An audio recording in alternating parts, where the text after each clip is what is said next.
We made it this far. And you guys clean up pretty good. Really. I think the only thing that could make this day better would be if your dad, David, could have been here to see this. I know he really wanted to be. But here's the cool thing. See, I have this theory. God has really awesome video equipment. And once we get to eternity, I think he's going to have different viewing rooms for all of us, so that our loved ones that couldn't be at these kind of celebrations can actually go back and see it in 6D. Not only will they see it, they'll also be able to smell it, to visualize it, and you can relive it with them. I think that'll be an amazing day. So one of the questions that always gets asked at every wedding is, how did this all come about? What happened? How did you guys get together in the first place? Well, I'm going to tell you the story because they already know it. Your story begins over 2 years before you ever met, while Shaunda was working at Gembi Adventist Hospital in Ethiopia. The administrator, Paul Howe, who happens to be, raise your hand, Paul. This is the guy. Now, his wife, Petra, is over here. Petra, raise your hand. Okay? They figure prominently into this story. He recommended that Shaunda get to know some guy named David. She shrugged, just like she just did, and she forgot about the suggestion. After all, you were thousands of miles apart. And then to David, Paul wasn't ready to give up, so he wrote, "Look, I've got a girl working for me now you might be interested in. She's fun and flexible. I think you guys would go well together. You're both smart, adventurous, spiritual seekers. Any chance you can come over to Ethiopia for a visit?" Sure, just run over for the weekend. You, David, decided not to fly all the way from Baltimore just for a blind date. Besides, you don't even like Ethiopian food. Sorry, I'm just sharing what he told me. So you let the matter drop, thinking that you had better things to do than write to some girl who was thousands of miles away in Africa. But Paul was persistent. Way to hang in there, bud. After you, Shaunda, finish your year in Ethiopia and you return to the U.S. to attend law school in North Carolina, in fact, 2 years after the first attempt failed, Paul tried more aggressive marketing. I may have told you a bit about the dude in question before, David McNeil. He's soon to finish his PhD in biology from Johns Hopkins. He's smart, down-to-earth, adventurous, open-minded, but still SDA. I'm not sure what that means. Still SDA, that's good. Even though he's all those things, he can still be SDA. I like that. This time, Shaunda, you thought the dude sounded quite extraordinary. And although you'd known Paul to exaggerate before, you took a risk and you let Paul give your email address to David. And a few days later, David emailed you with the subject line, "I'm Paul's friend." It's a good start. That email chain continued for 40 emails over the next 2.5 months. Now, if you think it's hard to keep a relationship going long distance, try starting one long distance. After what seemed like forever to Shaunda, David finally found an appropriate excuse to drive down from Baltimore and meet her as a weekend trip to visit a friend on the Outer Banks of North Carolina. And while Durham isn't exactly on the way to the Outer Banks from Baltimore, David, you told Shaunda that you'd be passing through. Just happen to be passing through. And would you like to go to lunch? So excited to finally meet this dude, Shaunda, you suggested a Greek restaurant, Spartacus, I believe is the name of it, for which you had a coupon.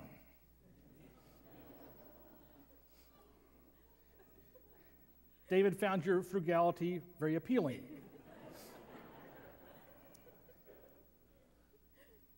Since you had never exchanged photographs, you decided it would be classy and fun to meet the old-fashioned pre-cell phone way. So David wore a red bow tie and Shaunda wore a purple dress. David got there and scanned the restaurant lobby for the woman in the purple dress, nervously wondering to himself, how do I greet her? Do I give her a hug? Do I shake her hand? Or what? And when the beautiful woman in the purple dress did walk in, David, you were too nervous to do anything. So you just awkwardly said, I'm David, you must be Shaunda. You both shared that the first date was an awkward transition from thoughtful emails to the free-flow banter of conversation, but you both had a hunch that with time, the verve, humor, and wit that you detected over email would come out in person too. Shaunda, you suggested that you spend the afternoon exploring the botanical gardens on the Duke campus, and as you walked the paths and smelled the flowers, your conversation ranged from a mutual surprise that you both like to climb magnolia trees to a long discussion of your experiences in graduate and law school. When it was time to go, David, you asked if you could have dinner with Shaunda on your way back to Baltimore as you were passing back through the following Sunday, and Shaunda agreed. Shaunda, you fired off an email after he left to let your mom and dad know that it had gone okay, but had been a bit awkward. You also told him that he was coming back through on Sunday and you'd keep them posted.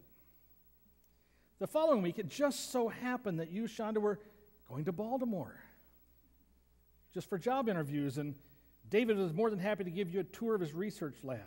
So far, so good. But now you face the dilemma. What other excuses could you find to keep driving 5 hours to see each other?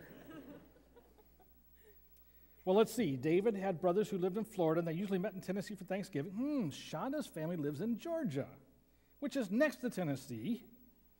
And even though Google Maps says that North Carolina and Georgia are not on the way from Baltimore to Tennessee, David, your heart said otherwise, and you convinced Shaunda to carpool to and from your respective Thanksgiving weekends. Whew. This scheme had the added benefit that you could meet Shaunda's parents when you dropped her off at home in Calhoun. The first thing Shaunda's dad did when he met you was to pull a gun on you and ask, "Was shooting?"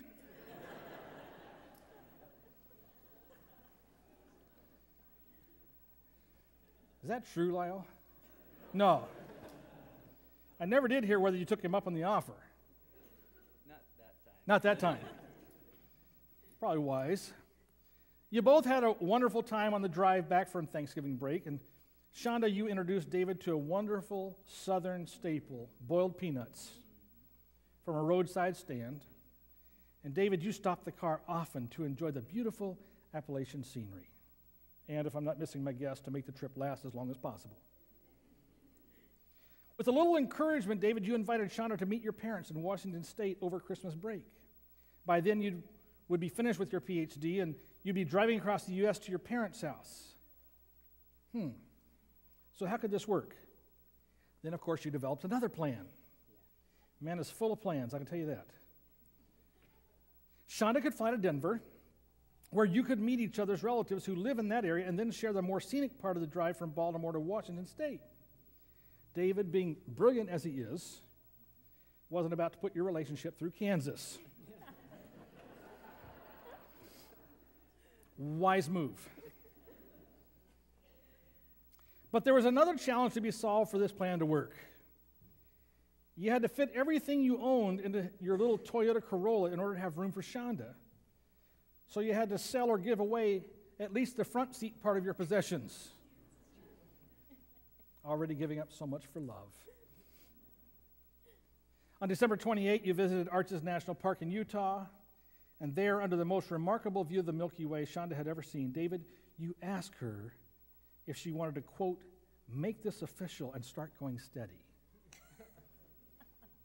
And of course, Shaunda, your first instinct was to laugh at his use of the archaic phrase, going steady.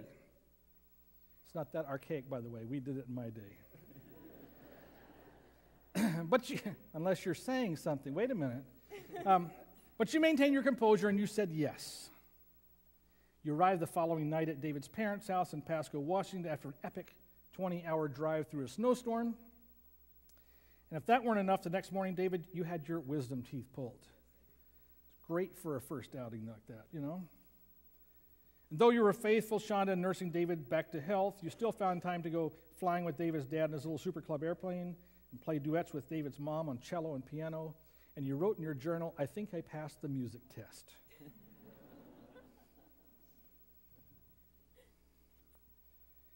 From Washington, you returned, Shaunda, to Durham, and David, you flew to California to train for your fellowship to do microlending with Kiva.org. You were assigned to Sierra Leone in West Africa for your fellowship, and the long-distance thing starts again. But before leaving for Africa, you spent 10 days with Shaunda back in North Carolina, where you didn't want to lose any time with her, so you even attended a couple of law classes with her and met some of her friends. That's dedication. When the time came, you departed for the longest 100 days of your life in Africa. Unlike you, David, 2 years earlier, and fortunately for you, Shaunda decided it was worth her while to write to someone in Africa. Unfortunately, your internet connection was too slow for voice chatting, so you typed back and forth in Google Chat, one line at a time. Boy, that is a test of a relationship right there. But one thing that's positive about that is you now have written record of that entire part of your relationship because you saved it all, including your first significant disagreement. In order to continue getting to know each other while you were apart, you completed the book, 101 Questions to Ask Before You Get Engaged. And then, this is what blows me away, you, David, true to your scholastic discipline, compiled your answers into a 66-page Word document, which I understand will be required reading for your children before they start to date seriously. I don't know. But one day, while you're crammed in this little African taxi cab, you heard a song on the radio that summed up your relationship, so you made it into a little music video for Shaunda. And by the way, if you haven't seen it, you need to. Go to the davidandshaunda.com website and check it out. It's amazing. It is really amazing. Very well done. Well, their relationship was getting pretty serious by this time, what with releasing a video and all. And Google Chat can only go so far in conveying the growing depth of your relationship. And Shaunda informed you, David, that she had lined up a summer internship with the Department of Justice in Atlanta. So you applied and landed an internship in Atlanta with Axion USA. Is that how they say that? Good. I said it right. To try microlending in the United States. Because you figured living in the same city for a summer would be the perfect opportunity to see if your relationship could withstand close proximity instead of the long-distance thing. But before summer, the summer fun could arrive, you, David, needed to drive your car and possessions back across the U.S. to Atlanta. So you both flew out to Washington, spent time with your parents, and then took a leisurely road trip through Idaho, Utah, and Colorado, camping, climbing, and rappelling along the way. And this time, your relationship did endure Kansas. Finally, back in Atlanta, things really heated up. But I'm just talking about the weather. Over the summer, because that's why they call it Hot Atlanta. Over the summer, Shaunda shared an apartment in Atlanta with her brother Ryan, and you, David, spent nearly every evening there playing games, swimming, jogging, seeing friends. You spent most weekends with family and other relatives here in Calhoun. So they were able to get to know David and scrutinize his character, and Shaunda called in a few favors from her former boss that used to be a CIA profiler, just to make sure. I'm kidding. Or am I? No. Okay. On July 23 this past summer, David, you called your parents and you told them that you and Shaunda had been talking about getting married. And you asked what they thought. And your dad said, "Go for it. Don't let her get away." And your mom said, "It's not like you guys are 19 or 20, so if you think it's right, then do it. I also don't believe in long engagements." Good counsel, Mom. So with their blessing, you moved ahead. By this time, your relationship had weathered long distance, medical issues, multiple cross-country road trips. You both knew it was time to take the plunge and commit to sharing the rest of your lives together, but there was one nagging question still left for you, David. How to pop the question. It had to be epic. After all, it had to top the video, otherwise you're going in reverse. And then you came upon the perfect plan. But it would require perfect timing and lots of help. A trip to visit your parents in Washington State provided the perfect opportunity. Now, Shaunda admitted that she knew that it had to be sometime during this week that you were going to ask her, so you had your work cut out for you to pull this off and not arouse her suspicions. You decided to go with a buried treasure theme suggested by your cousin Stacy and her husband, and you knew just the perfect place, some desolate sand dunes overlooking the Columbia River an hour north of your parents' house. So you had your friend Hans build an odd, old-looking box out of weathered wood, and he kindly hauled it out and left it half buried on the side of a huge sand dune. Inside the box, he put some dried desert flowers and a piece of paper you'd prepared with the words, "Will you marry me?" printed on it. Hans gave you a good verbal description of where he left the box, but it was up to you to find it and to get Shaunda there.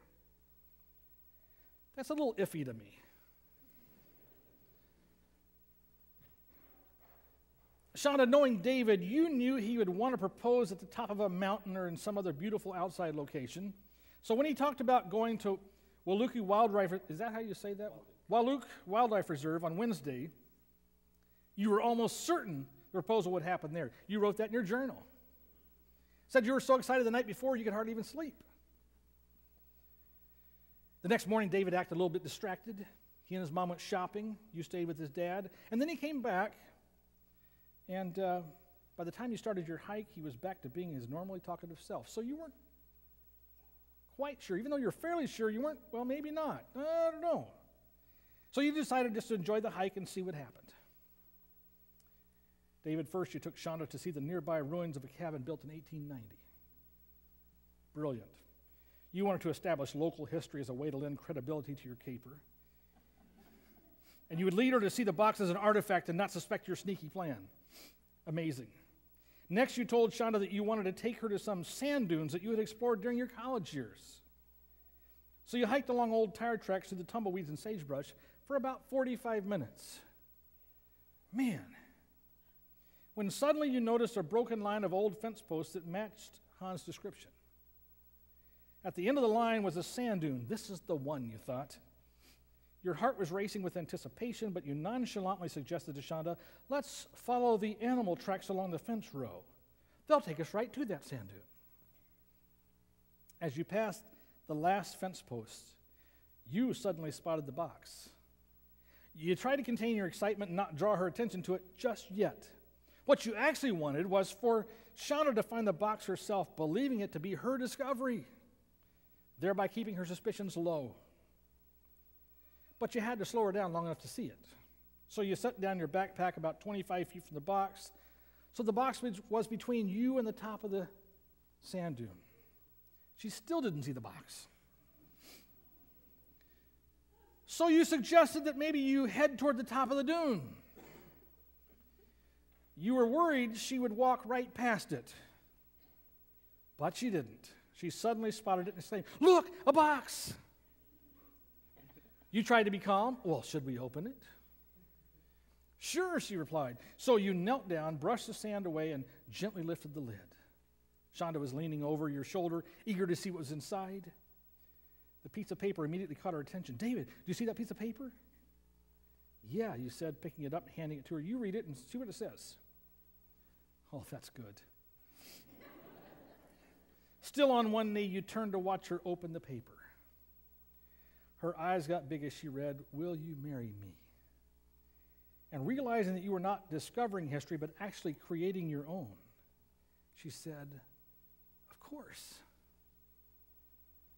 You went back to your backpack, pulled out a bottle of Martinelli's and a bar of Toblerone chocolate out of your backpack to celebrate the Columbia River just as the sun went down.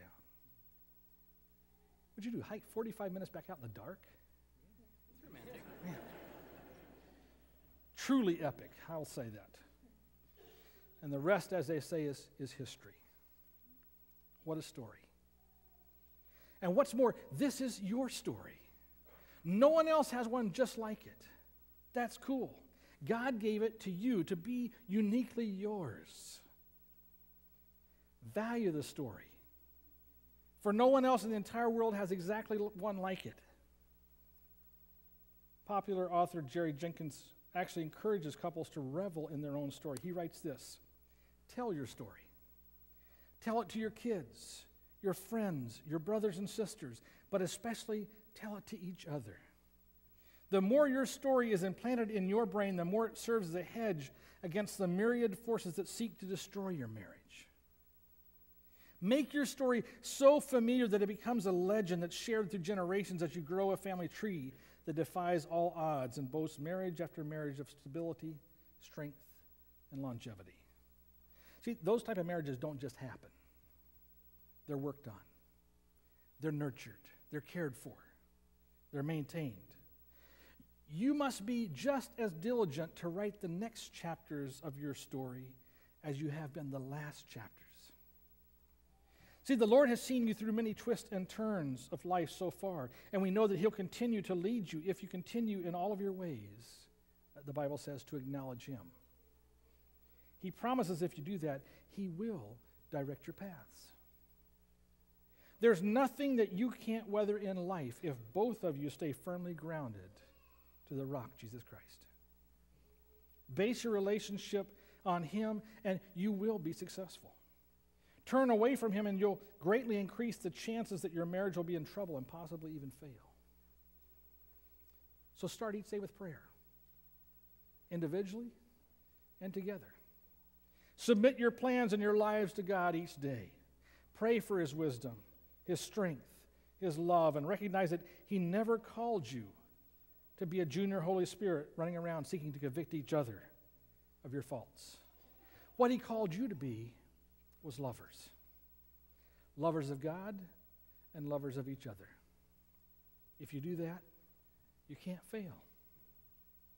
So as we look at the next chapters, it brings us to this day, your wedding day, and to the vows that you've come to make here in front of all these relatives and friends as you start the next chapter, the one of married life together.